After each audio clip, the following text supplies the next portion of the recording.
Alors, oui, alors j'étais en train de me poser la question, quels avantages a-t-on à reprendre la perspective de Michel Foucault? Quels avantages théoriques tire-t-on de ça? Et toute la question de la généalogie, donc de cette critique de Foucault, de la notion de soi, qui a été reprise, n'est-ce pas, par les historiens africains, cette notion nous ramène vers les années 60 et 70, avec les grands débats européens sur l'opposition entre les structures et le sujet, entre l'objectivité des faits et les constructions subjectives autour et par les faits. Une chose est donc sûre, c'est que la réflexion sur les écritures de soi dans l'histoire africaine est une réflexion sur le temps des traces de l'événement, et aussi une réflexion sur les manières, c'est-à-dire le surgissement du neuf au sein de l'histoire. Et surtout, c'est aussi une espèce de travail sur soi. Que veut dire dans ce cas le travail sur soi quand on écrit l'histoire africaine? La première fausse réponse possible, c'est « je suis africain, je parle de l'Afrique, donc ce que je dis est fondé ». Et comme la représentation et l'accueil de ce que je dis ne seront jamais évalués dans l'atmosphère du politiquement correct américain qui a envahi les sciences humaines et fait si peur avec sa police du langage, et comme je ne serai jamais évalué, je me trouve fondé à produire une fiction, celle du dire vrai de mes assertions historiques. Deuxième fausse réponse, la logique racialiste dans la répartition des discours critiques de l'histoire. Je suis africain, donc j'écris une histoire non aliénée de mon peuple et de ma communauté du point de vue de l'internal perspective. La réception académique des discours historiques africains, gagnée par ce jeu au sens anglais de game, n'exige plus de l'historien africain de produire ses lettres de créance comme historien critique, non plus de la colonisation et de l'État, mais de son activité de producteur des énoncés ayant la prétention à la validité. Marc Bloch, l'historien, dans un écrit de jeunesse, nous a avertis, et je le cite, « Comme vous le savez, je suis professeur d'histoire. Le passé forme la matière de mon enseignement. Je vous raconte les batailles auxquelles je n'ai pas assisté. Je vous parle d'hommes que je n'ai jamais vus. Et mon cas est celui de tous les historiens. Historiens, nous ressemblons tous à un pauvre physicien aveugle et qui, à un pauvre physicien aveugle et impotent et qui ne serait renseigné sur ses expériences que par les rapports de son garçon de laboratoire. » Fin de citation. Et il a ajouté à l'adresse des historiens, et je le cite, on a dit beaucoup de mal à la critique historique. On a traité les érudits d'esprit sec et plat. L'esprit critique, c'est la propreté de l'intelligence. Le premier devoir critique, c'est de se laver. Fin de citation. Le travail sur soi consiste dans l'écriture africaine, dans l'écriture de l'histoire africaine, à se laver au sens de Bloch.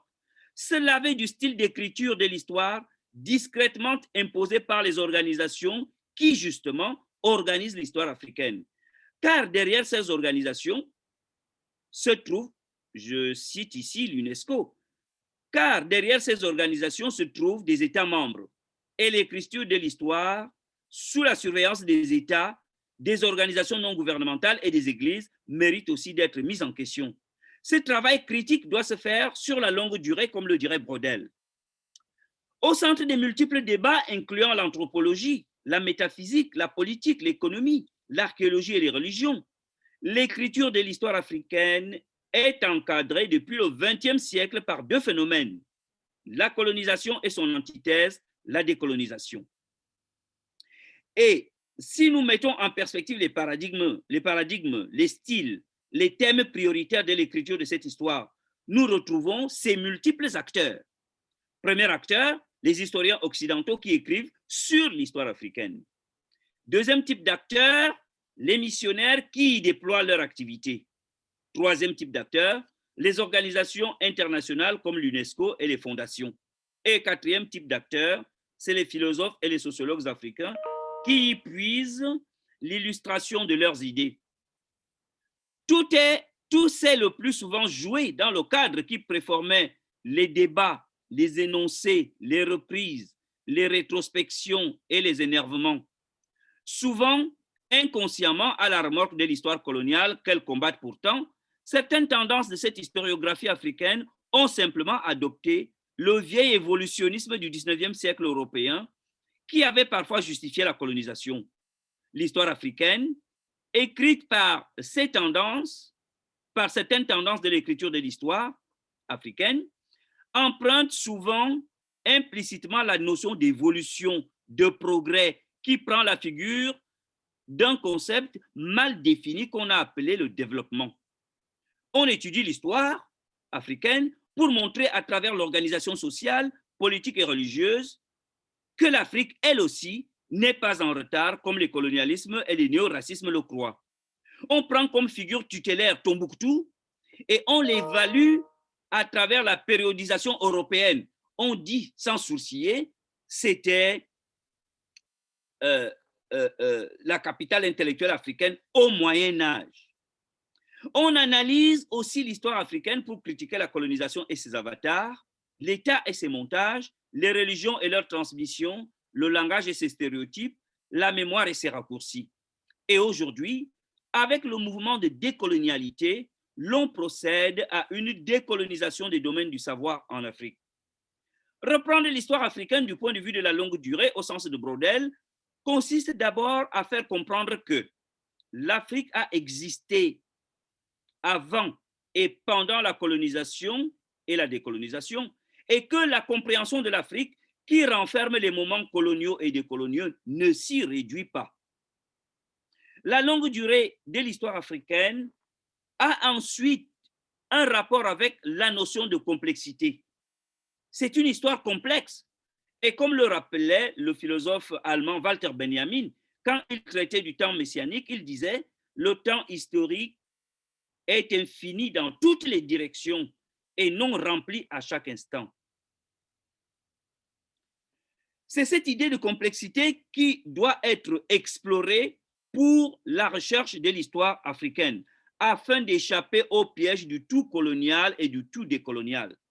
L'histoire africaine, qui cherche à se défaire de la colonisation, est parfois curieusement si tolérante vis-à-vis de la colonisation qui lui vient du monde africain-américain, qui lui impose souvent ses priorités sur la table de la conversation. Deuxième grande orientation de mon exposé, c'est la question de la non-contemporanéité africaine, discordance de temps. On ne s'occupe le plus souvent dans cette histoire africaine que du présent et du passé, laissant souvent le futur à la prophétie ou à la supputation. Le passé dont on reconstruit les maillons avec plus ou moins de succès est parfois considéré comme un socle qui transporte, fonde et enrichit un présent dont on soupçonne l'épaisseur. Il se profile là une réflexion sur le temps qui voudrait fonder l'histoire sur un socle ferme. Le peut-on quand le discours historien est souvent écartéré entre le commentaire et la reconstruction? On voudrait donc articuler sur le vrai, sur ce qui s'est réellement passé, dissipant ainsi erreurs et approximations. Il n'est pas rare de trouver des historiens africains et africanistes, soit du colonialisme, soit de la décolonisation, et surtout des personnages pré- et ou post-coloniaux qui utilisent comme paradigme le binôme vrai-faux. Voici ce qui s'est passé lors de l'exploration de Stanley. Voici ce qui s'est passé pendant la construction de Tombouctou. Voici ce qui ne s'est pas passé lors de la conquête du Congo. Voici ce qui s'est passé lors du meurtre de Lumumba. Voici les vraies causes de la prise du pouvoir de Kenyatta. Voici le vrai scénario de l'assassinat du président Ngouabi et du cardinal Biayenda, s'entend-on dire. En changeant le paradigme, le vrai faux en vraisemblables, les faits historiques qui sont des données et des constructions s'établiront sur les notions d'écart et de distance. Écart par rapport à l'événement, écart par rapport aux faits passés, distance par rapport à nos propres actes qui nous permettent d'établir le récit historique. Écart, enfin, par rapport aux intrigues de ce récit, comme le dirait Ricoeur. Cette question de la vraisemblance introduit ainsi à une réflexion sur la notion d'écart. Celui-ci se situe au niveau du degré de conscience que les sujets ont face à l'histoire qui est la leur. C'est ainsi que, dans l'étude des phénomènes historiques africains, il arrive qu'on remarque qu'un groupe ou un personnage historique est en avance sur son temps. On pourrait attribuer cela à la puissance de l'imagination créatrice qui donne aux paroles et aux actions du groupe ou du personnage une force proleptique. Les partisans de la philosophie de l'histoire diraient prophétique. Le phénomène inverse qui nous intéresse ici se produit aussi le plus souvent. Un personnage ou un groupe vit dans le présent avec ses infrastructures médiatiques, matérielles et idéologiques, mais reste en même temps accroché à une superstructure idéologique du passé. Ce décalage entre les conditions externes du vécu et le degré de conscience du présent est appelé par le philosophe allemand Ernst Bloch la non-contemporanéité. Je cite Ernst Bloch, « Tous ne sont pas présents dans le même temps présent. Ils n'y sont qu'extérieurement. Ils portent avec eux un passé qui s'immisce. L'époque d'un homme dépend de l'endroit où il se trouve en chair et en os. » Fin de citation.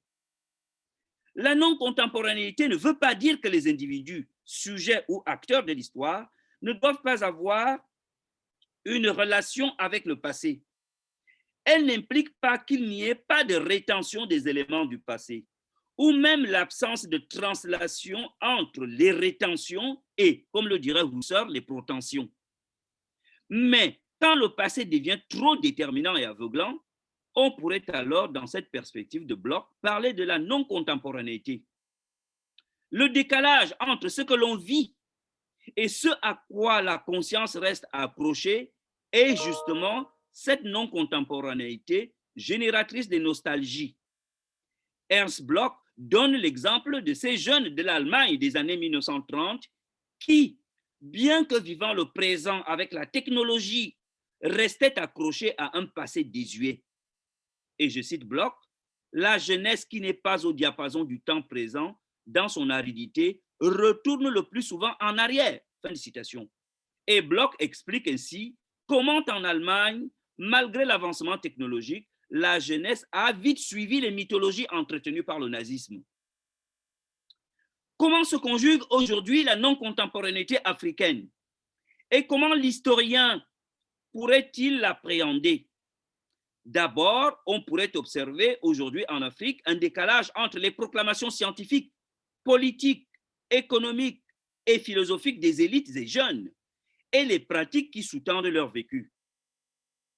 Comment expliquer qu'un médecin, croyant à la causalité biomécanique, une fois nommé à un poste de responsabilité, comme on le dit dans le langage administratif, n'arrive pas à intégrer son nouveau bureau sans l'aide des guérisseurs, des marabouts, pasteurs, prêtres exorcistes, chargés de désamorcer les bombes mystiques supposées laissées par son prédécesseur? Comment comprendre qu'un ingénieur capable d'expliquer les combinaisons des lois naturelles qui peuvent soutenir la solidité d'un pont sur un fleuve se croit obligé de faire un sacrifice pour que le pont puisse tenir et avoir cette firmitas dont parle Vitruve à propos de la solidité d'un édifice? Comment expliquer qu'un soldat du rang ou un officier puisse croire à la protection par une amulette accrochée à son bras ou à son cou, quand en même temps, il est parfaitement au courant de l'action mortelle des balles, obus, lance-roquettes et mines? Quelle explication donner quand un professeur d'université, juriste ou des sciences humaines et sociales est très au courant des barguignages de la bureaucratie de leur caractère souvent retors, des bureaucraties et de leur caractère souvent retors, pensent que c'est un vieil oncle, une tante, un cousin, un voisin ou un concurrent avec son pouvoir mystique qui est responsable d'une lenteur ou d'un blocage administratif. On pourrait multiplier des exemples et ce n'est pas très neuf dans l'histoire. La plupart des intellectuels européens, au moment même où ils affûtaient leurs arguments traditionnels, expérimentaient cette non-contemporanéité dont parle Bloch. Ce qui est important, s'agissant des écritures africaines de l'histoire, c'est de faire en Afrique aujourd'hui une cartographie de ces non-contemporanéités africaines. Ensuite, l'historien qui s'occupe de l'Afrique pourrait s'insérer dans le courant de l'histoire des mentalités en étudiant ces non-contemporanéités. Il pourra analyser par exemple le passage d'un type de mentalité à un autre. Comment se joue la dialectique entre continuité et discontinuité? Comment s'organisent les cassures dans le cadre de l'histoire africaine?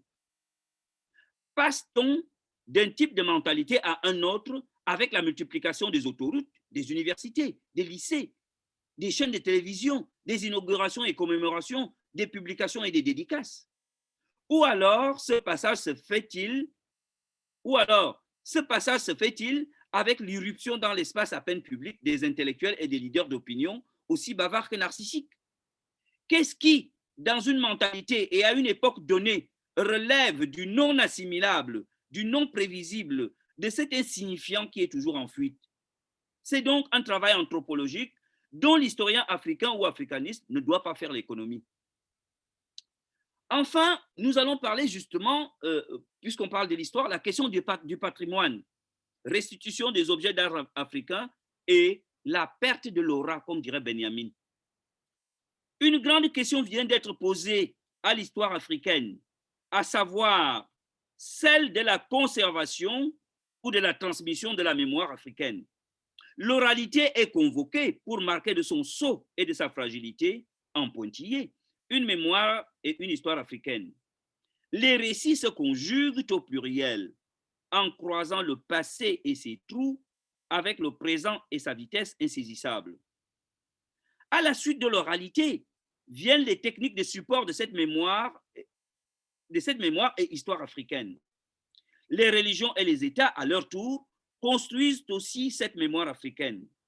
L'économie et la géopolitique de l'art, à leur façon, façonnent cette histoire et sa mémoire. Puis, remarquons que les guerres, les États, les missionnaires et les colons ont ravi les pièces de cette mémoire.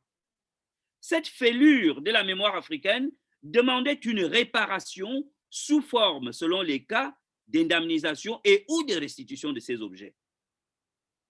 La France étatique, par une décision politique, a décrété le retour de certains objets d'art africains. Décision historique, applaudie, mais aussi suspectée.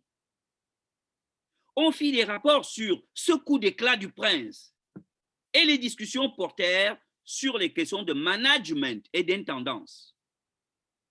En bref, tout se centra sur les faits. Mais dans cette opération, il y a eu au moins 3 manques. D'abord, il a manqué à cette restitution des objets l'exigence d'ajouter la collecte et la restitution du patrimoine immatériel de l'Afrique. Le retour des objets matériels a construit une sorte de positivisme de la perception. On a disserté sur les faits à partir des questions suivantes. Quels objets d'art seront rendus à l'Afrique? Comment les conserver? À partir de quels critères les classer? Quels États ou groupes ethniques doivent revendiquer la paternité de ces objets? Quels endroits seront appropriés pour les accueillir? Quel nouveau type de regard la mise à disposition et la présentation de ces objets d'art construiront-elles? À quel type de public s'adresseront-ils? Comment construire les nouveaux musées africains pour accueillir ces objets? Qui en parlera au peuple? Et sera-t-il initié ou attitré pour prendre part à cet événement? Le patrimoine immatériel, son caractère au sens d'Adorno non réconcilié avec la culture kitsch qui a envahi les objets d'art africains, donnerait à ces objets un souffle qui sera leur aura. Deuxième manque, à travers la question des objets d'art, Ensuite, on manquait aussi des récits, des conteurs autour de ces œuvres d'art. Ces objets d'art retournés en Afrique sont exsangues et essoufflés par l'absence de récits fondateurs autour et à partir d'eux. Les seuls récits disponibles sont ceux des États, des experts, des économistes et des vendeurs. L'objet y est pris dans les raies de la forme marchandise. Un objet d'art en Afrique, osera-t-on le dire, c'est sa structure, sa texture, son environnement, sa distance et ses compteurs. Ceux-ci ont été écartés. Benjamin nous disait, et je le cite, la réception des œuvres d'art se fait avec divers accents, et deux d'entre eux, dans leur polarité, se détachent des autres. L'un porte sur la valeur cultuelle de l'œuvre et l'autre sur la valeur d'exposition. Fin de citation. S'agissant des objets d'art africains, ce qui a été privilégié, c'est la valeur d'exposition, la forme marchandise. Troisième manque, et enfin, quel est le statut de la matérialité de l'objet retourné? Une réflexion sur l'exposition a été engagée à travers le nouveau statut des musées qu'il fait réinventer. Le philosophe béninois Stanislas Adotevi, en 1972, dans un livre intitulé Négritude et négrologue, avait posé le problème de la raison de la notion de musée en Afrique, l'aliénation même de la notion de musée en Afrique. Et je cite Adotevi, on perçoit alors ce qu'il y a d'incongruité à placer dans les musées en singeant l'Europe, tout élément culturel original à étiqueter, collectionner comme s'il s'agissait d'un coléoptère éclatant de lumière dans une pièce vidée de sa substance vivante. Fin de citation. Cet impératif de réinvention du musée, fruit d'une réflexion des artistes, des interprètes, des conservateurs, des intellectuels, des politiques, des religieux, des urbanistes, des ingénieurs et des communicateurs, cette réinvention du musée pourra tenir compte de la révolution numérique. Qu'est-ce qu'un musée numérique dans un village africain, par exemple? Quel est le statut de cet objet d'art africain qui est retourné quand il entre dans les réseaux numériques mondiaux? Et comment concevoir, maîtriser et dire la mobilité qui caractérise cette révolution numérique? Benjamin réfléchissait à son époque sur le rapport de l'art à la révolution mécanique en soulevant le problème de sa reproductibilité. Le passage à la révolution numérique soulève pour nous aujourd'hui celui de la mobilité de l'objet d'art. Comment les objets d'art restitués à l'Afrique, une fois numérisés, entreront-ils dans la course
Son micro est coupé. Ouais. Son micro est coupé. Je vais aller. Vous m'entendez? Oui. Ah, Oui. parfait, merci.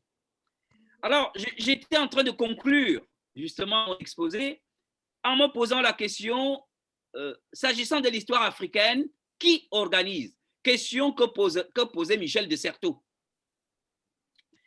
Il s'impose donc au lecteur qui parle d'histoire, disais-je, à l'historien qui produit un discours sur l'histoire, à ces juges qui enquêtent sur l'histoire, aux braves qui la dissèquent avec des concepts, à ces États et organisations qui veulent la contrôler et aux croyances qui se justifient par elle, il s'impose un devoir de modestie. Michel de Certeau nous avertissait que, je le cite, « C'est toujours au nom du réel que l'on fait marcher des croyants et qu'on les produit. L'historiographie acquiert ce pouvoir en ce qu'elle présente et interprète les faits. Pourtant, le réel représenté par le discours historique ne correspond pas au réel qui détermine sa production. Il cache la figuration d'un passé. Il cache derrière la figuration d'un passé le présent qu'il organise. Le discours historiographique occulte toujours l'appareil social et technique qu'il a produit. » Fin de citation. Accablés que nous sommes par cet handicap de vouloir tenir compte du présent qui organise le discours historique africain, et limité par cette imprudence de vouloir parler de l'histoire du point de vue du non-historien que nous sommes, dans notre propos, du point de vue du non-historien, dans notre propos sur certains aspects de l'historiographie africaine, nous pointons le doigt sur cette histoire africaine actuelle, non pour la louer ou la condamner, ni même pour l'essouffler en lui imposant une grille d'interprétation et un sens préconçu dans les officines universitaires, mais pour dire que dans cette histoire humaine commune, l'histoire africaine a une place particulière. Elle doit tenir compte du travail de réflexion sur soi et s'étayer sur une méditation sur le temps, entre parenthèses, les non-concordances entre les mentalités et les infrastructures, et enfin, dans un monde dominé par les lois dures, les lois économiques dures, les impératifs du monde militaro-industriel, la rhétorique de l'efficiency, un monde qui tourne sans arrêt, une réflexion sur l'histoire africaine doit s'engager sur les modalités et les utopies de l'appropriation des patrimoines visibles et invisibles et immatériels de l'Afrique. Réflexion sur soi, méditation sur les diverses médiations du temps et stratégie de transmission des héritages, notre interrogation sur l'histoire africaine est un pari pour le meilleur et refute ce point de vue pessimiste du philosophe allemand Horkheimer, qui disait que dans l'histoire, ne peut jamais triompher que ce qui est indigne du triomphe. Je vous remercie. Merci.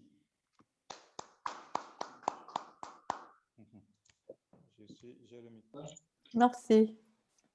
Oui, merci. Merci beaucoup. Merci beaucoup. Merci, monsieur. Merci. Merci, monsieur. Merci. L'essentiel a été saisi. Est-ce qu'il y a des questions, des choses comme ça? Voilà, nous avons suffisamment de temps pour échanger avec toi. Je suis heureux que tu aies... Je ne sais pas si tu m'entends, si on m'écoute. Oui, parfaitement. J'entends parfaitement. Que tu aies mis l'accent, bon, parce que j'ai laissé à tous les profs intervenants la latitude de l'orientation de la thématique. Ça ne nous éloigne pas tant que ça des Amériques, et c'est là notamment des Amériques dites latines. Et dans cette partie africaine de l'Amérique latine, qui a beaucoup de mal à être reconnue jusqu'aujourd'hui. Dans la mesure où l'écriture de l'histoire de l'Amérique dite latine passe par ce que tu dénonces, et ce que les collègues appellent comme un européocentrisme, pour aller très très vite. De ce point de vue, tu semblais dire, je voulais que tu reviennes sur la notion de non-contemporanéité. Tu l'as rattaché dans le cadre des jeunes Allemands à une espèce de nostalgie. Mais quand je le regarde du point de vue des Amériques dites latines, c'est plutôt une démarche qui me semble subversive.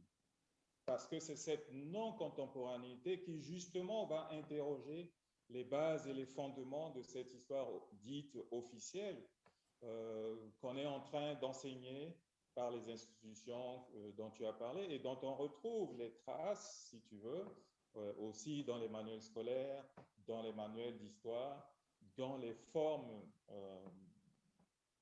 d'enseignement aussi. Et l'un des combats des militants ou des solidaires afro-descendants, c'est aussi de créer des musées, non pas pour une muséification de l'Afrique, pour montrer qu'il y a effectivement une territorialisation de l'Afrique dans les Amériques à partir des objets, si tu veux, qui ont été exhumés par des fouilles archéologiques, parce qu'il a été très difficile pour trouver le financement, tout ça, très difficile. C'est-à-dire que la présence manifeste des Noirs dans les Amériques ne suffit pas à attester de leur coprésence. Il a fallu aller chercher dans les fouilles archéologiques pour attester de cela.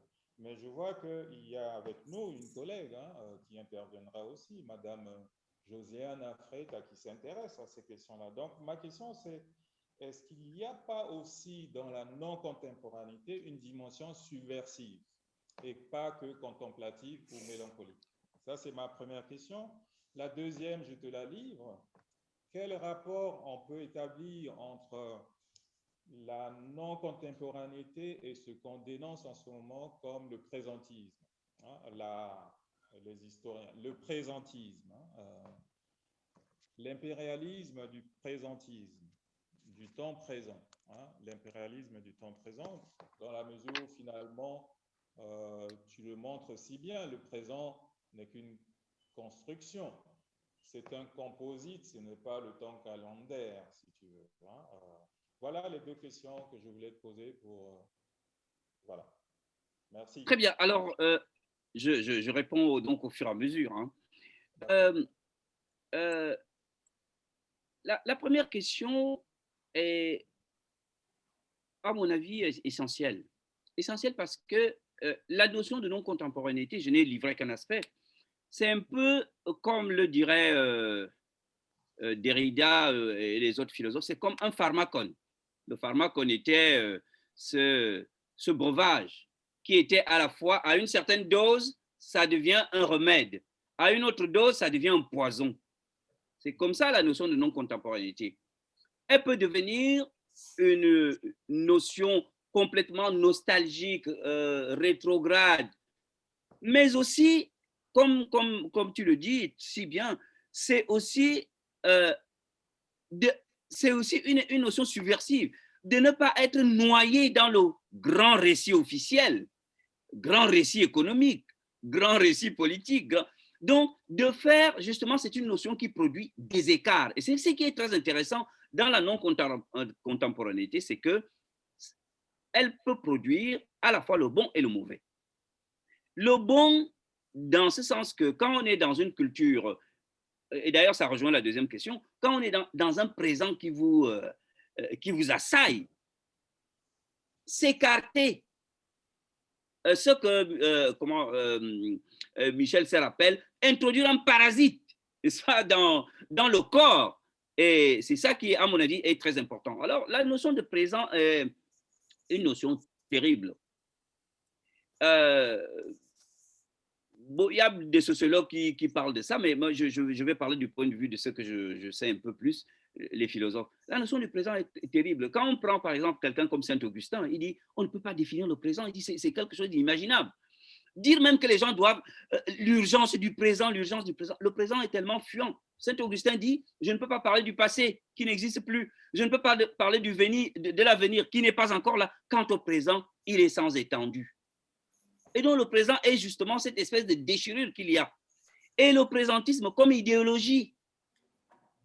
D'abord, on coupe dans le présentisme, souvent, on voudrait couper les racines pour que les gens ne se remémorent pas certaines choses, pour que les gens ne soient pas situés. Et aussi, dans le présentisme, on fait souvent l'impasse sur la notion de reconnaissance que tu as mentionné au départ et qui est une notion, à mon avis, capitale. Et j'essaie de réfléchir sur cette notion à partir de Frantz Fanon, mais d'un philosophe allemand qui s'appelle Axel Honneth, qui est un grand lecteur de Frantz Fanon. Et Axel Honneth, qui est le continuateur de l'école de Francfort, mais grand lecteur de Fanon. Contrairement à Bourdieu qui insulte Fanon, Axel Honneth en Allemagne défie Fanon. Donc, Axel Honneth dit quelque chose qu'il reprend chez Fanon, plus ou moins. C'est que la notion de reconnaissance, c'est pas seulement la reconnaissance, ça se situe à 3 niveaux. Premièrement, chacun a besoin d'une reconnaissance dans l'intimité, c'est-à-dire où nous avons besoin de l'amour et de l'amitié. Premier type de reconnaissance. Deuxième type de reconnaissance, d'après Honneth, nous avons besoin de la reconnaissance de nos droits civiques dans notre histoire. Troisième type de reconnaissance, nous avons besoin de la reconnaissance sociale. Et il essaie de naviguer entre ces 3 types de reconnaissance.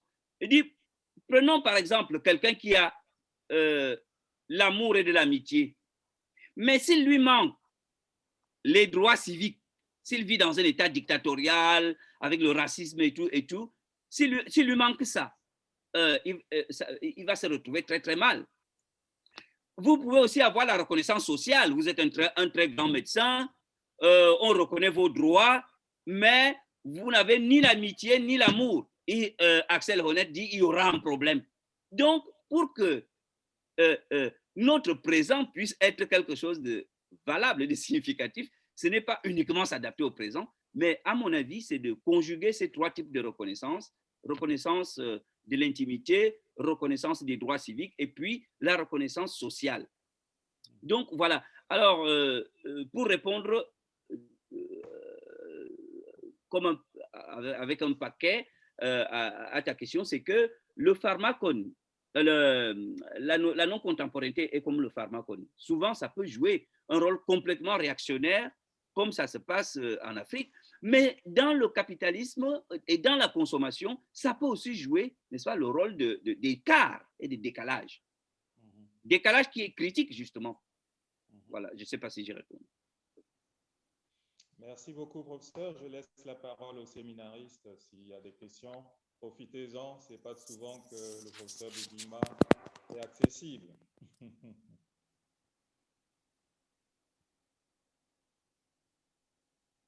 Ne soyez pas timide, hein, vous pouvez poser des questions. Est-ce que tu accepterais les questions en anglais? Pourquoi pas? Bon, voilà, donc il y a cette possibilité de poser la question en anglais au professeur Bidima.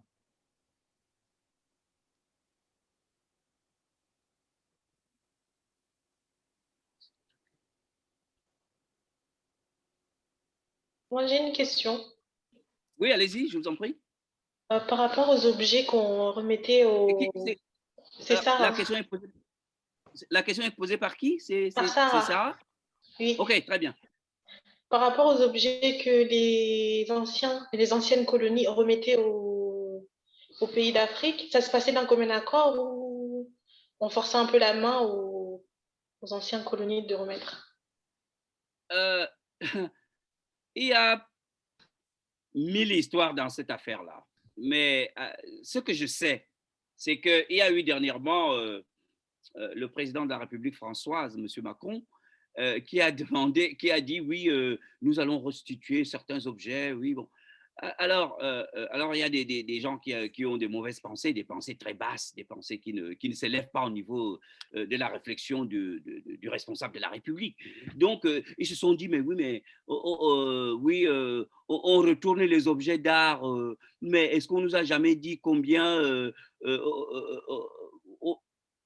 est-ce qu'on pourrait faire pour retourner les bénéfices du gaz naturel, du pétrole qu'on prend, et ainsi de suite. Donc, les gens ont pensé comme ça. Mais c'était déjà ça. Alors, je ne sais pas si ça a été une pression sociale, si ça a été un coup démagogique, si ça a été un coup politique, si c'était pour... je n'en sais absolument rien.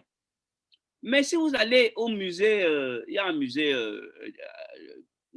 le musée national qui est à Berlin, on retrouvera encore, les Allemands, ils ne pensent pas comme ça, ils ne pensent pas en termes de retour. Donc, c'était une affaire, à mon avis, initiée par la France, et puis on a donné aux Africains, à un Africain, je pense que c'est un Sénégalais et une Française, qui ont fait une espèce de rapport au président de la République. Ce que je vois, c'est que l'initiative vient de l'État. C'est l'État qui décrète à quel moment, c'est comme à quel moment je dois vous libérer, à quel moment je dois restituer. Donc, comme on dit en anglais, agency, l'impetus, c'est l'État qui donne ça. Donc, le problème, c'est très bien de retourner les objets, c'est très bien, tout à fait valable, c'est très bien. Mais ma crainte, c'était que ces objets ont été sévrés des discours et des récits, dont de la tradition. Parce que quand on les a pris et exposés au musée de l'homme, dans le Trocadéro, on a coupé les récits. Et les récits autour de ces objets étaient les récits des ethnologues et des missionnaires, qui parfois ne comprenaient pas très bien les cultures locales. Donc, je pense que ça, déjà, quand même, c'était déjà un bon signe de les retourner. Mais je ne sais pas s'il y a eu une pression derrière. Je ne sais pas, je ne peux pas vous dire exactement qu'est-ce qu'il y a derrière ça. Mais toujours est-il que ça a suscité un grand engouement parmi les Africains, en tout cas. Ok, merci. Mais est-ce qu'on a des preuves que ça a été vraiment restitué? Ou c'était juste pour parler qu'on va restituer? Est-ce que ça a vraiment été fait? Dans mon texte, j'ai parlé de coup d'éclat du prince. Et je prends ce terme de coup d'éclat chez un philosophe du XVIIe siècle très peu connu qui s'appelait Gabriel Naudet. Il a écrit un livre magnifique, Considérations politiques sur les coups d'État. Et il appelait coup d'État chaque coup d'éclat du prince. Le prince donne un cadeau, le prince libère ceux qui avaient été condamnés. Il appelle ça, c'est un coup d'État. Un coup d'éclat, coup d'État, coup d'éclat. Donc, je pense que certainement, ça a dû être un coup d'éclat du prince Macron. Donc, je ne sais pas si on les a vraiment retournés. Je ne sais pas comment ça s'est passé. Pourquoi, si on retourne d'un côté, par exemple au Bénin, pourquoi pas au Cameroun ou pourquoi pas au Sénégal? Donc, est-ce que on ne sait pas comment on a évalué ces choses-là? D'abord, la priorité. Et puis, savoir, bon, ils savent d'où ça venait. Mais le problème, c'est qu'on ne sait pas comment ça se passe. Parce que l'initiative est dans les mains du prince. Ok. Merci. Merci beaucoup. Une autre question, une autre inquiétude? Oui, je voudrais faire une question. Merci, Stéphanie. Oui. C'est Stéphanie. Oui. J'ai un doute, j'ai une question pour vous poser. C'est oui. Par rapport à la reconnaissance de la présence historique africaine à l'Amérique latine. Est-ce que vous croyez que les pays en Amérique latine vont reconnaître la présence historique de la population africaine dans l'Amérique latine? Parce qu'en fait, l'eurocentrisme qu'il y a à l'Amérique latine, c'est vraiment grand. Je n'ai pas d'armes pour pouvoir vous répondre parce que je connais très mal l'Amérique latine. Je ne connais l'Amérique latine qu'à travers la Nouvelle-Orléans parce que la Louisiane a connu la colonisation française. Pendant la colonisation espagnole en Louisiane, il y avait pas mal de rapports avec l'Amérique latine. Et et après la colonisation britannique, enfin américaine. Donc, la situation des Noirs en Amérique latine, je la connais très mal, donc je ne peux vraiment pas vous répondre. Mais sur un plan typiquement général, je vais prendre la question, ici, la question américaine. Hein, de mon point de vue, le problème noir n'a jamais été réglé. Même pas. Donc, les États-Unis, par exemple, vous savez, dans l'histoire, il y a l'histoire qu'on raconte aux autres. Mais il y a aussi bien les individus que les peuples. Les peuples se racontent des histoires. Et donc, ici aux États-Unis, l'Amérique se raconte des histoires en disant « Ah oui, on a fait ça, affirmative action, ainsi de suite, diversité, ainsi de suite. » La question noire est encore une question fondamentale ici.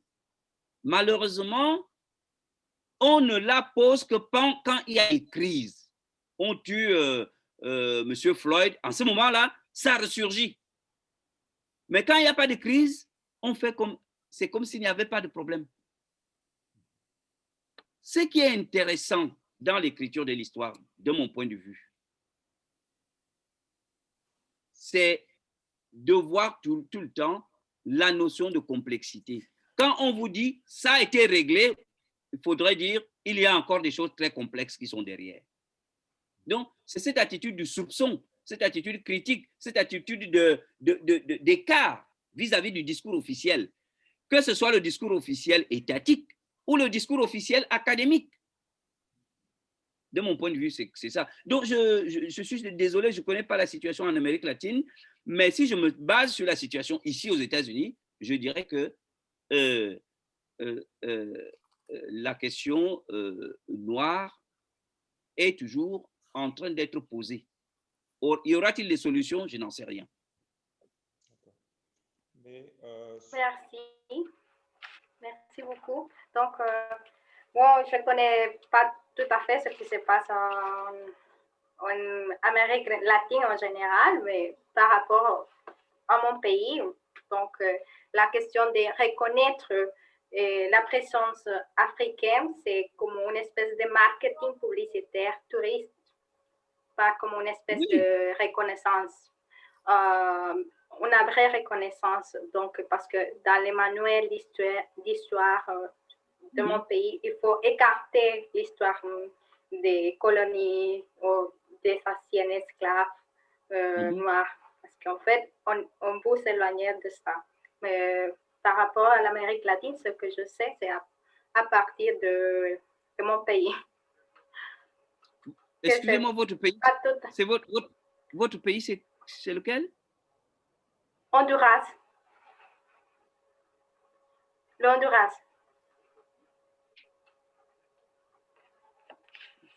Donc, merci beaucoup. Merci. Bonjour. Oui, bonjour. Bonjour. Je m'appelle Rosélie. Rosélie, Bonjour. est-ce que tu m'entends? Oui, oui, je vous entends. Vous m'entendez? Oui, juste 2 minutes. Je te laisse la parole après. OK. Merci beaucoup. Pour aller dans le sens de la préoccupation de Stéphanie, je dis, bon, dans cette catégorie vaste qu'on appelle Amérique latine, si l'on se place du point de vue de la Caraïbe, je pense que là, les discours, les comportements ne sont forcément pas les mêmes, puisque ça répond aussi à une historicité spécifique, marquée par la forte présence des Noirs dans les Caraïbes. Cela n'entraîne pas automatiquement une reconnaissance, mais il me semble difficile, dans les Caraïbes, au moins insulaires, d'imposer un discours totalement eurocentrique, même si on le ressent aussi. L'absolutisme de l'eurocentrisme trouve en face de soi cette coprésence africaine incontestable, par ailleurs. Cela dit, bon, je sais que pour échanger avec toi, tu t'insurges contre ce côté du pharmacon qui n'est pas très bon, mais il n'en demeure pas moins que, bon, les pays se racontent des histoires, mais suite à des combats. Il ne faut pas oublier que l'existence des African Studies, tout ça, aux États-Unis, ne vient pas de l'État. Ça vient de l'affirmative action. Le Monthly Day, Black Monthly Day, ne vient pas de l'État. Ça vient de combats terribles et de demandes de reconnaissance du point de vue de la citoyenneté. Nous n'avons pas ça, par exemple, en France. On n'a pas de chaire d'études africaines. Même le 10 mai soulève énormément de problèmes encore en France. Et dernièrement, le président Macron n'a pas cru bon de venir honorer de sa présence cette cérémonie, ce qui lui a valu une réponse cinglante de la part de Christiane Taubira, et je pense qu'elle a bien fait.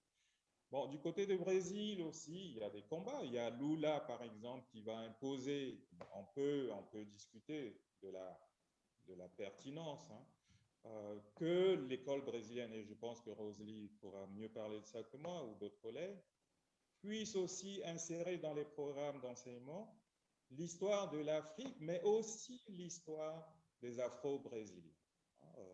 Donc, j'aime pas trop dire qu'il y a des évolutions, il y a des avancées, mais je suis d'accord avec toi que c'est une non-contemporanéité qui soulève encore énormément de problèmes, notamment les fondements imaginaires à partir desquels ces sociétés se sont bâties et se racontent des histoires à elles-mêmes, mais qui se racontent aussi des histoires à l'Europe, à l'extérieur. Et comme tu es parti de l'Afrique, je peux te dire qu'en Afrique, on ne sait pas qu'il y a des Noirs en Amérique latine. Hélas. Donc, cette question se pose aussi au niveau de l'Afrique. L'écriture de soi africain passe aussi par la méconnaissance de cette mémoire historique qui fait qu'aujourd'hui, il y a des afro-descendants dans les Amériques et les Caraïbes. Je ne sais pas si dans tes travaux, tu as pensé à cette histoire-là. Merci. Oui. Bon, tu as soulevé quelque chose là à propos de la France. Il y a de cela, ça remonte à peu près à une quinzaine d'années. J'avais été nommé au comité pour la mémoire de l'esclavage en France. Et lors de la première réunion, c'est pour vous dire comment l'État français fonctionne. Il y avait le ministre le ministre de la coopération qui s'appelait Madame Girardin, quelque chose comme ça. Quand nous nous sommes réunis pour la première fois dans les bâtiments du ministère de l'Outre-mer, comme on disait, et nous avions comme présidente de ce comité Maryse Condé, très connue, dont le travail littéraire, le combat pour la cause, la visibilité des Noirs. Maryse Condé a commencé à nous dire, oui, nous ne sommes pas venus ici pour parler de réparation. Un monsieur qui s'appelait Serge Romana a dit, je démissionne. Il a démissionné du comité. On a travaillé toute la matinée. Arrivé à midi, nous sommes allés manger. Grand honneur à côté de Madame le ministre. Nous étions là en train de parler de la cause africaine, des Noirs, de l'esclavage, bien sûr, sous la surveillance de l'État. Et quand certaines personnes ont voulu poser des petites questions sur oui, mais on reconnaît, mais est-ce que c'est symbolique? Est-ce qu'il y aura vraiment quelque chose et tout ça? La ministre a donné une réponse magnifique, admirable sur le plan de la rhétorique, mais qui ne voulait absolument rien dire. Conséquence, je suis parti du colloque de ce comité sans dire au revoir, sans même dire je démissionne. Et quand ils ont fait le rapport au Premier ministre qui est sorti et publié aux éditions, je crois, La Découverte, sous la direction de Maryse Condé, ils ont eu l'honnêteté de marquer en bas de page que Serge Romana a démissionné, Jean-Godefroy Bidima n'a pas participé aux travaux. Parce qu'on ne peut pas parler de la reconnaissance si on ne donne pas, comment dirais-je, un peu de baume sur ces plaies-là. C'est-à-dire une question de non seulement de la reconnaissance symbolique, mais aussi une reconnaissance matérielle. Parce que c'est la plupart de ces sociétés, de ces gens, ont eu une faillite économique qui date de la période où ils étaient opprimés. Donc, il faut faire quelque chose. Alors, on a discuté, on a dit, ah oui, la journée pour la mémoire de l'esclavage, c'est quel jour? Alors, il y a eu des gens qui se sont battus. Ah oui, les gens disent, ah oui, est-ce que c'est la date où Schœlcher avait fait le machin du décret pour l'abolition? D'autres disent, non, non, non, non, non. Est-ce que c'est pour quand il y a eu les Noirs qui se sont révoltés pour la première fois? Donc, il y a eu une cacophonie comme ça. Et je me souviens très bien, à midi moins le quart, on nous disait déjà, ah oui, il faut aller manger avec le ministre. C'est en ce moment-là qu'on a dit, oh, le 10 mai. Le 10 mai. Et c'est comme ça que et maintenant, c'est devenu une fête en France. Le 10 mai, le 10 mai, chaque année, on célèbre la mémoire de l'esclavage. Mais ça a été pris à 11h moins le quart. Les gens étaient fatigués et l'urgence, c'était de vite liquider cette affaire et d'aller chez Madame le ministre. Donc, c'est pour vous dire que, à mon avis, je ne pense pas que la France prenne vraiment au sérieux la question, le problème des Noirs. Je ne crois pas. Parce que si c'était le cas, on aurait dû faire des choses vraiment significatives. Combien de Noirs en France sont des recteurs d'université? Combien de généraux y a-t-il dans l'armée française? Des généraux noirs? Je ne sais pas, peut-être qu'il y en a, j'en sais rien. Un seul. Sur plus de 60 millions d'habitants, bon, c'est... donc c'est un peu ça. Enfin, de mon point de vue, je suis d'accord avec toi, Victorien. La France, les choses sont très compliquées là-bas, très, très compliquées. On est sévère vis-à-vis des États-Unis, mais quand même, il y a quand même, bon, il y a des choses qui bougent. Oui. Rose. Oui. Oui, bonjour. Merci beaucoup, Monsieur Bidima.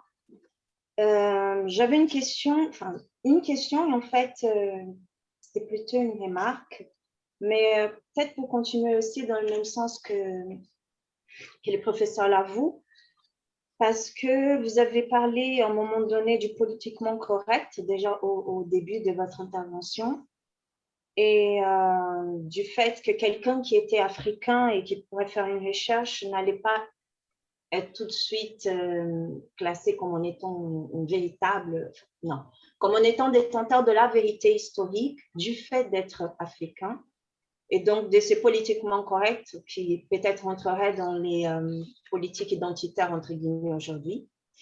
Et ma question est de savoir si vous faites une différence entre ça et le fait d'avoir un point de vue situé dans les expériences vécues, problématisées par les féministes africaines-américaines comme Patricia Hill Collins et d'autres aussi brésiliennes comme Jamila Ribeiro et tant d'autres aussi, je pense. Parce que pour nous, descendance, diaspora afro-brésilienne, sont des questions vraiment très importantes pour se réaffirmer, pour parler de soi. Comme vous avez parlé de cette façon d'exprimer soi en Afrique, je voulais savoir si c'est possible aussi. Évidemment, je pense que je comprends ce que vous avez voulu dire. Évidemment, il faut avoir des critiques. Il ne suffit pas que ce soit moi en tant que femme noire brésilienne. Il faut qu'on soit confronté aussi à la critique. Mais puisqu'on a toujours parlé à notre place, et pour nous aujourd'hui, pour une fois on arrive à avoir des petites avancées, de pouvoir s'exprimer en tant que.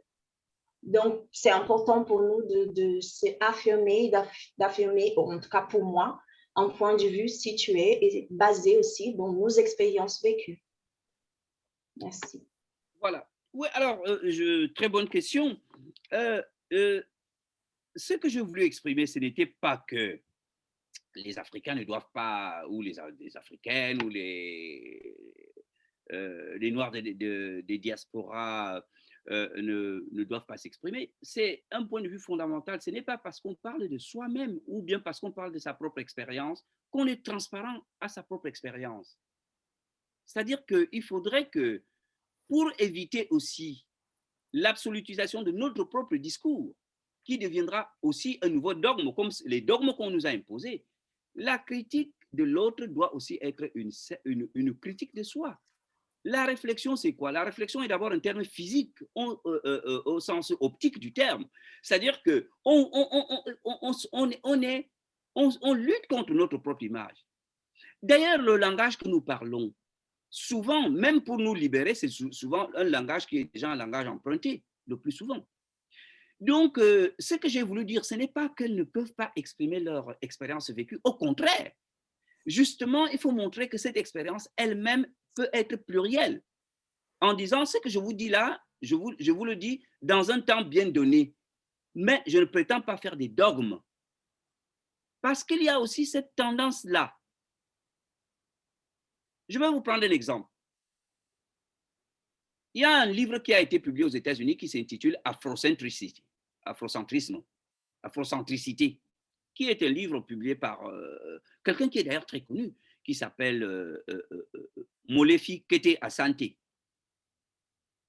qui enseignait l'histoire à l'université de Temple. Il dit, on nous a étouffés, comme vous venez de le dire, ce qui est vrai. Nous devons nous exprimer ce qui est vrai. Mais en nous exprimant, nous ne devons pas aussi avoir un discours absolutiste parce que nous pouvons aussi copier des expériences des autres. Asante dit, si un Africain, vous entendez la musique de Bach, détournez-vous de ça. Ne regardez même pas parce que ça ne vous regarde pas. Je pense qu'il y a un certain moment, et c'est ce qu'on a dénié aux Africains, c'est que le patrimoine humain est un patrimoine, le patrimoine mondial est un patrimoine humain. À mon avis, si nous voulons avoir, nous devons puiser n'importe où, à condition qu'on nous laisse parler, mais que notre parole ne devienne pas un dogme. Et nous donnons aussi la possibilité aux générations futures de dire, ah oui, ben, ils ont dit ça, mais c'était à leur époque, on peut avancer. C'est le danger de l'absolutisation qui fait que la critique, d'accord, mais le retournement sur soi aussi est une forme de libération aussi, de dire finalement ce que je dis. Eux, ils ont dit qu'ils étaient des absolus. Je ne pense pas. Mais ce que je dis, peut-être aussi, ce n'est pas quelque chose d'absolu. Donc, on peut puiser partout. Donc, ce n'était pas de dénier l'expérience. C'était de dire que cette expérience-là doit aussi passer sur le prisme de la critique. Et d'ailleurs, je ne sais pas pour ceux qui parlent l'allemand là, la notion d'expérience est très, très intéressante que si on prend la langue allemande. On traduit l'expérience de deux manières. La première, c'est Erfahrung. Erfahrung, c'est l'expérience qu'on reçoit des autres, qui vient du verbe fahren, qui veut dire voyager. Mais aussi, il y a l'expérience vécue dont vous avez parlé, Erlebnis, qui vient de Leben, la vie, vivre. Et c'est une expérience qu'on a, qu'on ne peut pas partager, mais on ne peut être que la seule personne à l'exprimer. Donc, je pense que, bien sûr, l'histoire qui est l'histoire des Noirs, on doit, personne d'autre ne peut la sentir comme nous-mêmes, ça c'est Erlebnis. Mais aussi, nous ne devons pas faire l'impasse sur l'Erfahrung, c'est-à-dire cet emprunt qu'on peut avoir à gauche et à droite et cette critique distance qu'on peut avoir vis-à-vis de notre propre culture. Parce qu'il faut quand même dire aussi certaines choses. Bien sûr, les cultures européennes ont été des cultures autoritaires. Mais moi, je viens du Sud Cameroun et je suis arrivé à cette conclusion parce que j'ai vu certains aspects de ma propre culture qui n'étaient pas des aspects bons. Ma mère a été envoyée en mariage à l'âge de 13 ans. Et ma mère m'a dit, j'ai appris pour la première fois que l'âme d'un homme et l'âme d'une femme, c'est au même niveau. Dans le catéchisme aliénant colonial, on leur disait, un homme, tu pêches, tu vas en enfer. Et une femme, c'est la même chose. Et il dit, ah bon, mais ici, on pensait que les femmes étaient en bas et les hommes en haut. Donc, nos âmes sont pareilles. Donc, même quand un système est aliéné, on peut encore trouver des éléments qui peuvent servir dans nos, entre guillemets, dans notre combat. Donc, ce n'était pas une disqualification, c'était plutôt pour dire, attention, peut-être que ce n'est pas parce que je suis africain que ce que je dis est certainement fondé, je n'en sais rien. Parce que nous l'exprimons dans un langage qui est déjà un langage d'emprunt. J'ai été à l'école, quand je prends les années où les années passées sur les bancs de l'école occidentale et je prends les années à étudier ma propre culture, oui, donc il faut se soupçonner soi-même. Merci, professeur. Sans compter que des fois, l'écriture, même si on parle à partir d'un lieu situé, on est traversé par les bibliothèques coloniales, ce qu'appelle... Exactement, comme vous dites. Sans le savoir. Et sans le savoir. Et donc, en ne le sachant pas, on pense qu'on est en train de produire un discours neuf, contestataire.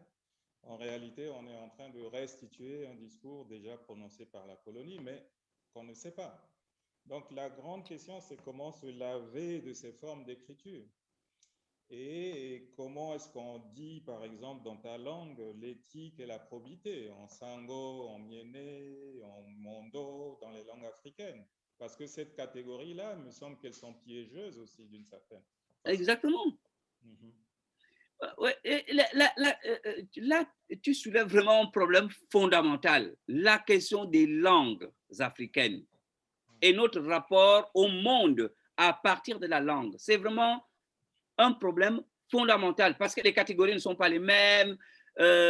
Quand nous partons d'une langue vers une autre, ce n'est pas une question de termes, c'est une question d'univers. On part d'un univers, hein. Par exemple, il y a par exemple les distinctions qu'on fait entre personnes, individus, sujets, qui désignent presque à peu près les mêmes réalités, n'existent pas. Enfin, dans ma propre langue. Mais aussi, dans ces langues-là, les concepts sont souvent aussi très riches. J'ai discuté dernièrement avec un économiste et qui me disait que il y avait une distinction aujourd'hui entre... Juste une minute. Juste une minute, s'il vous plaît. Oui, vas-y. Ça fait une petite pause. Ça fait une petite pause. C'est pas Arthur qui traverse. Oui.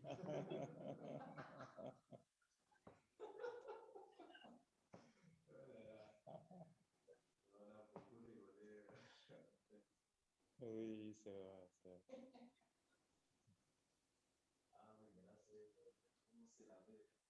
Oui, comment se laver?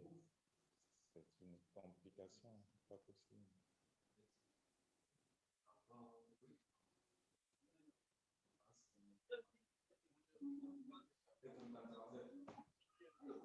De reproduire la même chose. Le même schéma.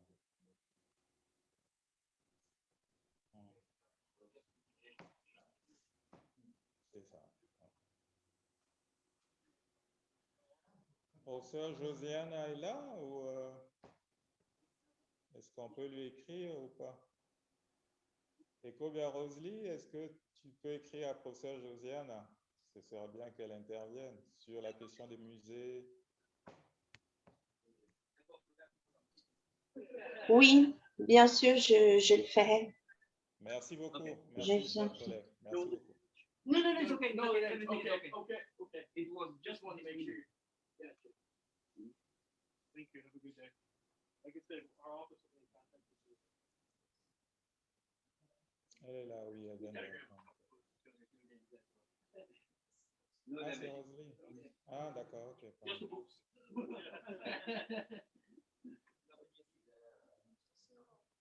All right. Okay, thanks.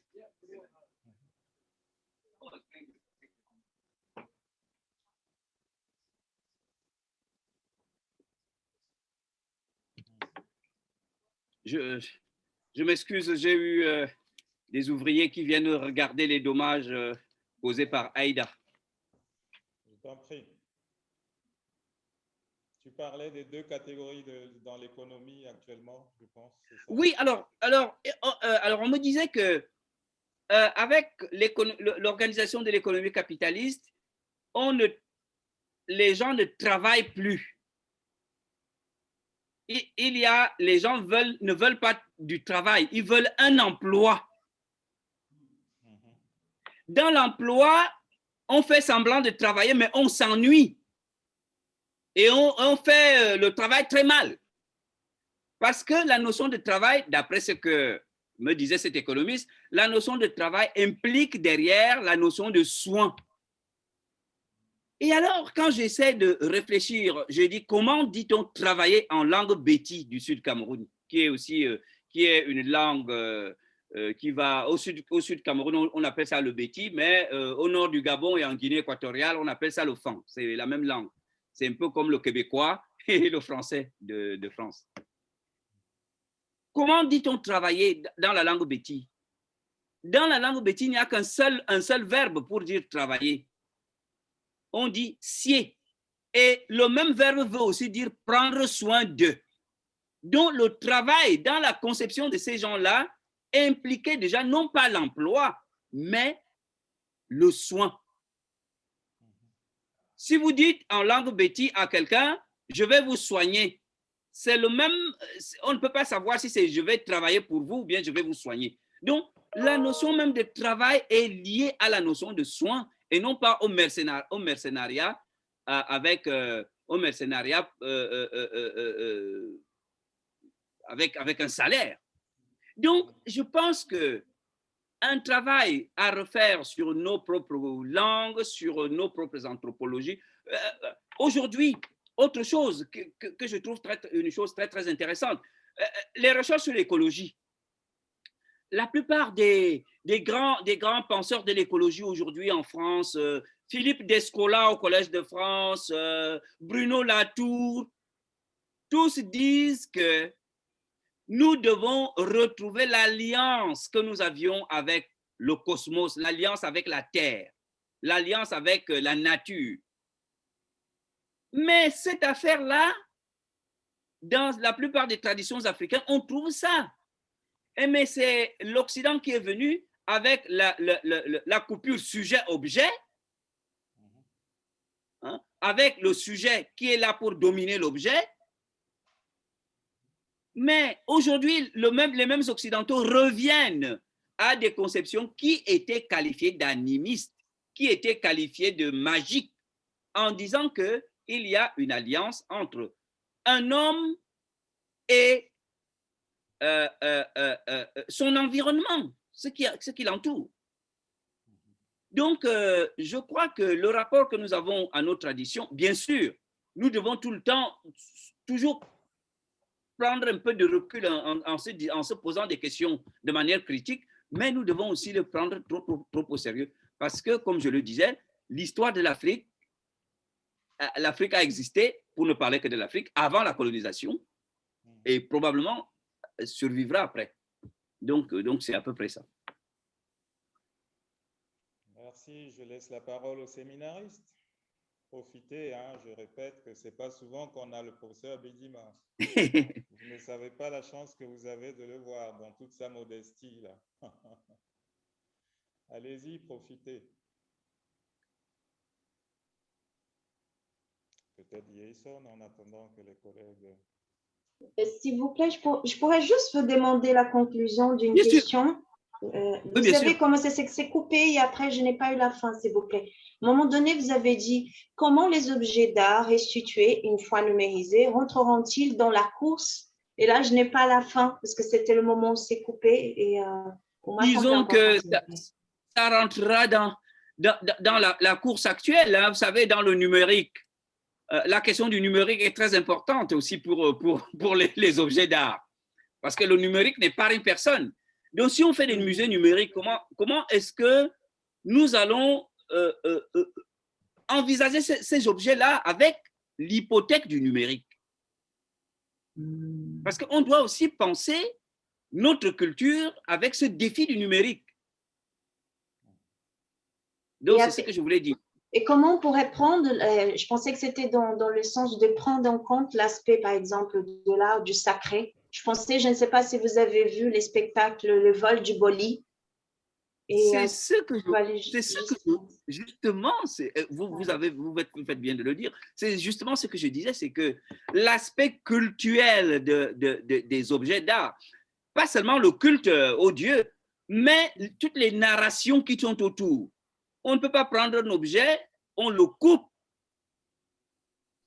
des narrations qui font justement la constitution de l'objet. L'objet, ce n'est pas uniquement la texture de l'objet, mais c'est aussi les conteurs et les contours des récits qui sont. Et ces récits-là, ce n'est pas des cultes au sens religieux du terme, c'est au sens de quelque chose qui est cultivé là, quelque chose qui est là. Donc, un objet qu'on place dans un musée au Trocadéro, sans très bien dire la genèse, on va vous dire, ça c'est l'art Chokwe, ça c'est l'art Bamoun. Mais on ne sait pas, est-ce que c'était un objet de culte? Est-ce que c'était un objet de parade? Est-ce que c'était un objet d'exhibition politique? Est-ce que c'était... par exemple, il y a... Au sud du Cameroun, il y avait auparavant, c'est les spiritains qui ont défendu ça avec l'administration française. Il y avait des jeux du hasard. Et dans ces jeux du hasard, les pions des jeux du hasard étaient sculptés. On appelait ça abia. Donc, quand l'administration française est venue dire « Oh non, non, pas de jeux du hasard ». Et de par le fait même, l'art qui accompagnait ces jeux du hasard, on a pris les pions qui avaient été sculptés de manière miniaturisée. On a pris ça, on a mis quelque part, on a dit « Oh, l'art religieux Betty ». Ce n'était pas du tout religieux, c'était quelque chose qui était le jeu. On sculptait par exemple un corbeau et l'autre, lui, il avait un éléphant. Donc, il fallait distinguer les pions de A et les pions de B et les pions de C et les pions de... Mais ils ont pris ça, ils ont marqué, ils ont dit, ah oui, ça c'est la religion Betty. Ce n'était pas quelque chose de religieux. Donc, on a pas mal de choses comme ça. Donc, la question de la reproductibilité technique, question que posait Benjamin, avec comment on peut prendre un tableau d'art et le reproduire plusieurs fois. Mais nous, on n'a plus ce problème-là. Nous avons un problème avec le numérique. Tout devient numérisé. Et il faudrait justement qu'on repense l'art sans oublier les cultes, sans oublier mais aussi avec ce nouveau défi qu'est le numérique, par exemple. Merci. Est-ce que d'après toi, c'est ce que essaie de faire le film Black Panthers, de reconnecter avec un récit qui a été coupé, parce qu'il est question aussi de la restitution des arts africains. Et donc, ça va inventer des régions qui n'existent pas en Afrique, ça va inventer des langues qui n'existent pas en Afrique. Mais malgré ces inventions, ce film a eu un grand écho parmi les Africains, parmi les Afro-descendants. Évidemment, on ne s'attend pas à une reduplication à l'identique, mais le propos, c'est est-ce que toute reconnexion est possible à partir des choses solides ou seulement à partir des traces? Et c'est là, parce qu'il y a tout un développement autour des traces chez des penseurs américains, latino-américains, caribéens. Quelle est la place que peut occuper la pensée de la trace dans cette non-contemporanéité telle que tu l'envisages, telle que tu es en train de le travailler? La notion de trace. Très bonne question et vraiment une pensée des gens qui pensent la trace. Il y a la trace est pour moi à la fois ce qui me donne cette espèce d'ancrage. Parce que dans la trace, j'ai une référence. Mais aussi, chaque trace est toujours en pointillé. Parce que je n'aurai jamais la trace exactement ce qui a été. Alors, entre les bribes que j'ai et mon histoire actuelle et mes projets futurs, qu'est-ce que je peux faire? Donc, la trace, à mon avis, une pensée de la trace est, à mon avis, à l'intersection de ces trois dimensions. La dimension de l'anamnèse, la dimension proleptique, on va se projeter, mais au milieu, là, qu'est-ce qu'on va faire avec ces traces? Parce que les traces, quand elles nous arrivent, les traces passent par des médiations. Ces médiations peuvent aussi être des déformations. Pour ne prendre que quelque chose comme la langue, on dit, ah oui, mais il faut enseigner les langues africaines à vos enfants, ainsi de suite. Oui, mais la langue que nous parlons a tellement été... est-ce que c'est une trace, bien sûr, mais on ne peut pas se faire d'illusions. Aucune trace n'est... on ne peut pas... Comment dirais-je? On ne peut pas restituer une trace dans l'intégralité. Le nombre, quand je parle le béti, le nombre de termes allemands qu'il y a dans le béti, je ne l'ai su que quand je suis allé à l'école, quand j'ai appris l'allemand. J'ai dit, ah, je pensais que c'était ma langue. La plupart de tous les termes religieux, aujourd'hui, ma mère qui n'est pas allée à l'école, pensait que c'était notre langue. Il a fallu que j'aille à l'école pour apprendre de l'allemand. Même la manière de saluer. Les gens pensent qu'on salue de la même manière, alors que la manière dont on salue dans les villages du Sud Cameroun date des années 1903. Et j'ai découvert ça. Auparavant, chez les Bétis et les Fans, quand on salue, on ne salue pas en tenant compte du temps. C'est comme en latin, ave. Ça peut être le matin, ça peut être à midi, le soir, salut. Quand les Allemands sont arrivés, ils nous ont dit, ah, comment dites-vous bonne matinée? Guten Morgen. Comment dites-vous bon après-midi, bonne soirée? Donc, ils ont associé les salutations à la notion de temporalité. Et si vous allez au sud du Cameroun maintenant, on salue avec la notion de temporalité, bonne matinée, bon après-midi et bonne nuit, en langue béti. Et nos cousins qui, eux, n'ont pas connu les Allemands, les Gabonais et les Équato-Guinéens, ils ont une seule expression pour dire « je vous salue ». Mbolo, c'est tout. Ça ne se réfère pas au temps. Donc, les traces, d'accord, mais encore ces traces-là, les médiations par lesquelles ces traces nous sont arrivées, ces classes-là nous arrivent, c'est toujours aussi un tout petit peu problématique. Voilà. Donc, c'est le travail critique incessant. Bien sûr. Bon, cela dit, professeur, tu seras d'accord que si tu parles béti à Hambourg, les Allemands ne vont pas dire que tu es en train de parler allemand. Pas du tout, pas du tout, pas du tout, pas du tout. Oui. Et même souvent, c'est un mot béti, c'est un mot allemand. En béti, c'est l'allemand du temps de Luther. Par exemple, quand vous allez dans les églises catholiques du Sud Cameroun, l'aumône qu'on donne à l'église, les pièces d'argent qu'on donne, on appelle ça almosen, en béti. Et quand on voit dans les dictionnaires allemands, c'est l'allemand du temps de Luther, du temps de la réforme, almosen. Donc, les traces, c'est très important, à condition d'en faire aussi un usage à la fois proleptique, ça nous aide à aller de l'avant, mais aussi peut-être aussi critique, parce que les traces nous viennent par des médiations. C'est vrai. Mais la dimension prophétique, tu n'en as pas trop parlé. Je sais que tu es passé par le séminaire, quand même si tu t'en es éloigné. Toute parole est prophétique. Parce que même quand une parole parle du passé, la parole est toujours annonce de ce qui annonce de quelque chose. Donc, bien sûr, il y avait eu pendant la colonisation et même beaucoup de mouvements prophétiques en Afrique. Il y en a eu. Kimpa Vita en Angola, Kimbangu au Congo belge, au Zaïre, Matsua Grenard au Congo Brazzaville, Tonton Likeng au Cameroun. Donc, il y a Marie Lalou en Côte d'Ivoire, hein, une prophétesse noire, Marie Lalou, la religion du Daïma. Donc, et Harris, au Libéria. Donc, et je pense que ce qu'on peut dire de ces mouvements prophétiques, c'est que le prophète est celui qui vient déranger l'ordre établi. En annonçant autre chose, c'est comme les gens qui fabriquent les utopies. En annonçant autre chose,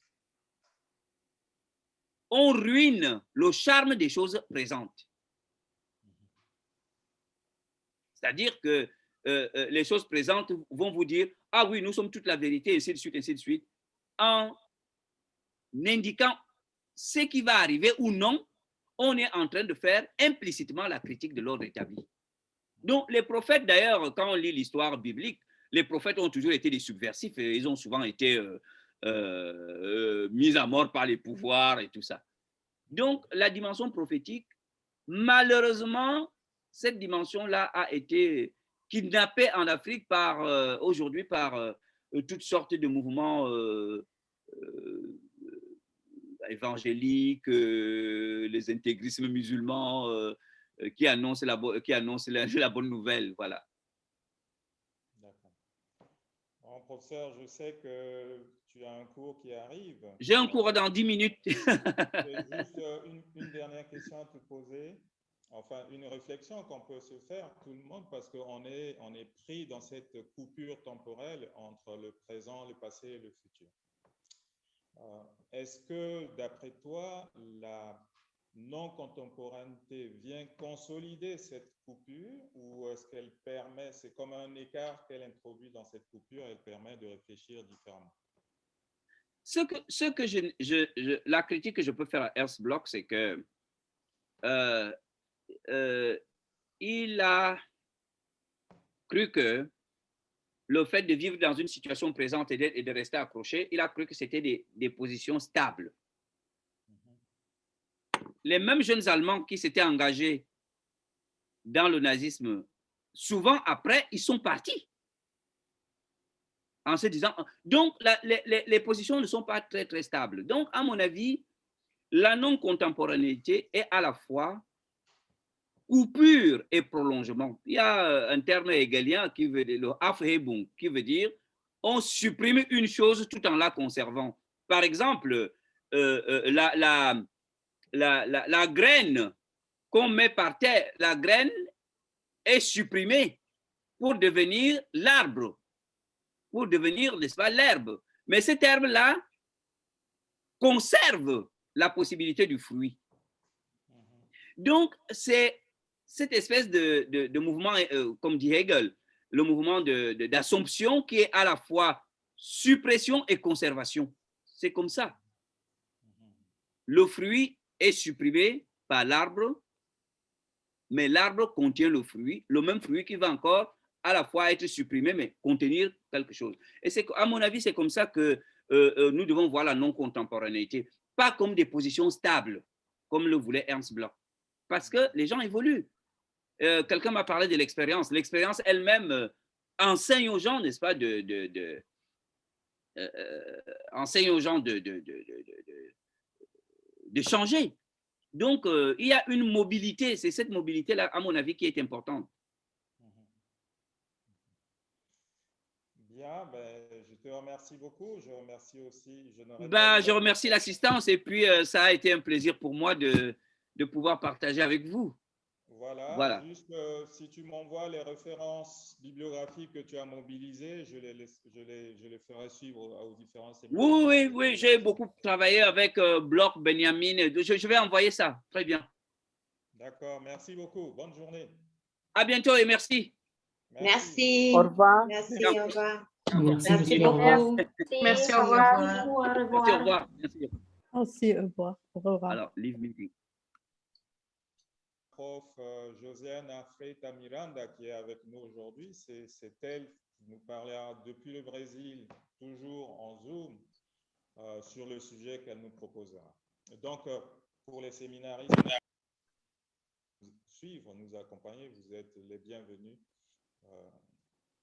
au féminin, au masculin, au trans, tout ça en même temps, disons, parce que la langue, c'est toujours un piège. Je vous remercie, je vous souhaite bon après-midi et bonne matinée quand vous êtes dans les Amériques. Haché. Haché.